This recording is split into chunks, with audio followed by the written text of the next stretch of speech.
Assalamu alaikum, peace be unto you. This is a message to the youth of Islam.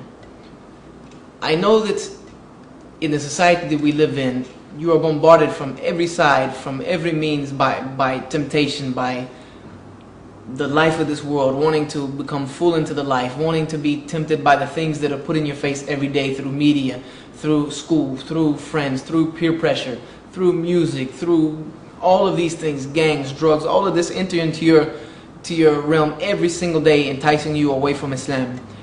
I want to tell you from experience that I've been there and done that. I was a very good Christian as a young boy, and then after becoming fed up with Christianity, leaving Christianity, becoming distraught about the truth of God, I left and entered completely into the dunya, the life of this world, completely fulfilling my lust, wanting to party, wanting to be with girls, this, that, and the other. But I will let you know that it is a complete facade. The pleasure that it brings is only temporal. It is only temporary, and then it leaves you with nothing behind it. This is the trick of Satan. This is the trick of Shaitan, to entice you with so beautiful things that become a mirage. Once you get them, they fade away and they're gone, and they leave you with nothing but despair and depression.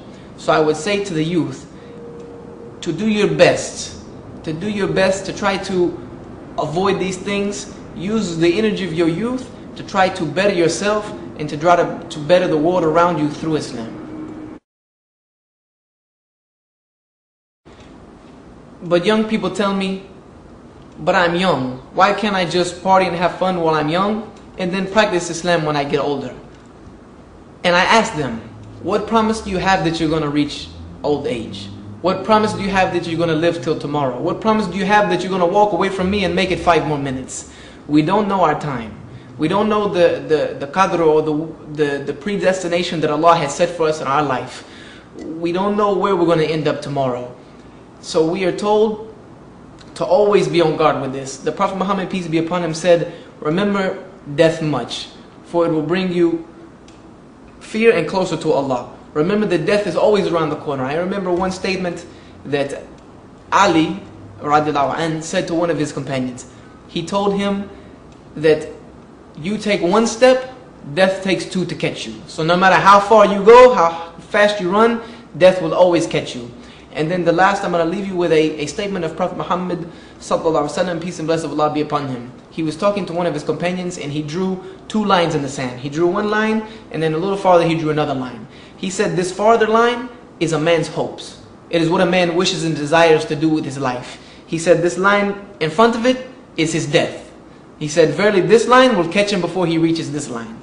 So we have to remember that death is always around the corner, and our goal is to have paradise, to enter into the paradise and to live an eternal existence among those who are beloved by Allah. And we only can do that through submitting ourselves every single day, every single minute in Islam.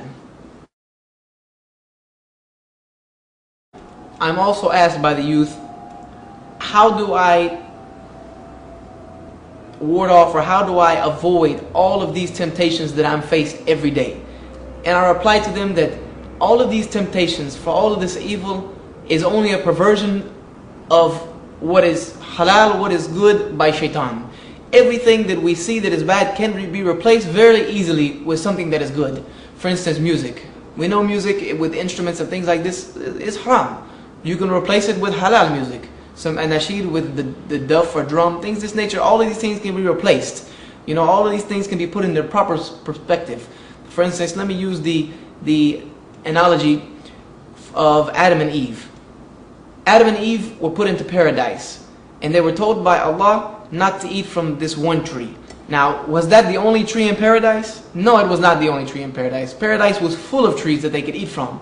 But shaitan tempted them and induced them and enticed them to eat from this tree, because this is the one that is so beautiful. This is the one that tastes the best. Just like as we are bombarded every day with images of, oh, this bad thing, this thing is very good.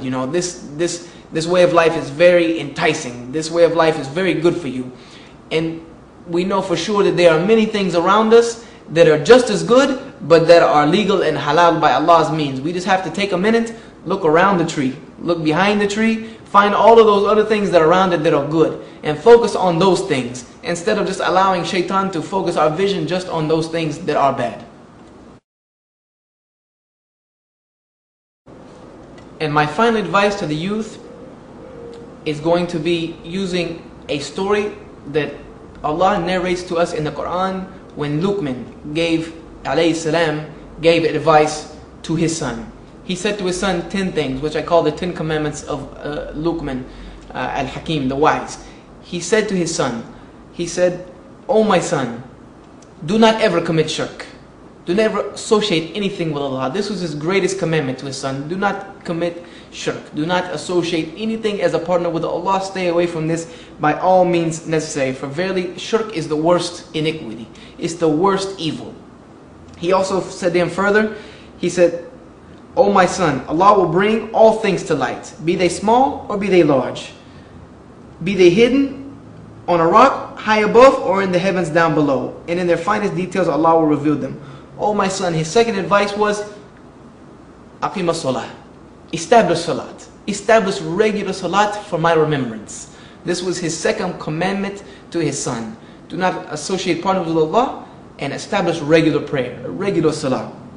He also told him, enjoin good, amar bil maruf wa nahy anil munkar. Enjoin good and forbid evil. This was another command. After you put Allah as one in His Tawheed, after you establish salat, enjoin to the good, forbid the evil. He also said that since you're going to be doing this, you must be patient because you know the trials are coming. So next he said, be patient whatever befalls you. He said, do not speak with the people with your face turned away in pride. Do not speak to the people with insolence and with pride. Be humble with them. Be very firm with them, but be humble. He also said, be moderate in your pace, in your walk, and lower your voice. Walk in the earth with humility and be a person who is a model and example for humanity. This was the examples that Luqman gave to his son, and this is my example and my advice to the youth of Islam.